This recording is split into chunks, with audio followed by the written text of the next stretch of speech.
Important reason है, जब ये रशिया और यूक्रेन की वॉर हुई, अब वो रशिया ने गलत किया सही किया वो डिस्कस करना हमारा डोमेन नहीं है, तो रशिया को एक तरह से कंट्रोल करने के लिए या उनको रोकने के लिए या पनिश करने के लिए यूएस ने जो स्टेप्स उठाए, जिसकी वजह से जो उनके रशिया के जो असेट्स थे, रशिया की जो इन्वेस्टमेंट्स थे डॉलर में, वो वहाँ पे जाकर के एक तरह से फ्रीज जैसा किया।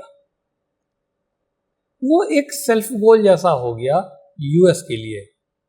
बाकी जो कंट्री हैं जो उनके फ्रेंड हैं या फ्रेंड नहीं भी हैं, न्यूट्रल हैं, वर्ल्ड वाइड सारे कंट्रीज के central banks, sovereign wealth fund अपना एक बहुत बड़ा चंक अपनी इन्वेस्टमेंट का, अपनी ट्रेजरी का यूएस डॉलर रखते हैं। वहाँ पे लोगों को डर हो गया, कल को अगर यूएस ने हमारे साथ ऐसा कर दिया तो क्या होगा। तो एक दिन में कुछ नहीं कर सकते हैं, बट थोड़ा थोड़ा उनको लगा भाई हमको डॉलर से कम करना चाहिए और गोल्ड की तरफ जाना चाहिए। एक कैलकुलेशन ये था कि शायद डॉलर वाली करेंसी से हटके यूरो में चले जाएंगे।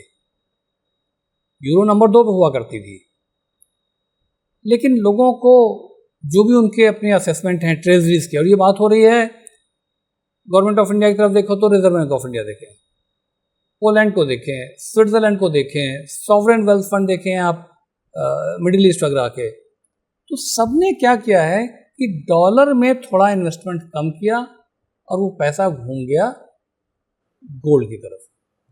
अब वर्ल्ड वाइड अगर ऐसा सोचा जाएगा, not every country is thinking like this, but काफ़ी सोच रहे हैं, तो वो पैसा घूमा गोल्ड की तरफ। और गोल्ड इज़ नॉट समथिंग जो आप कल उसका प्रोडक्शन डबल कर देंगे, ऐसा तो होगा नहीं।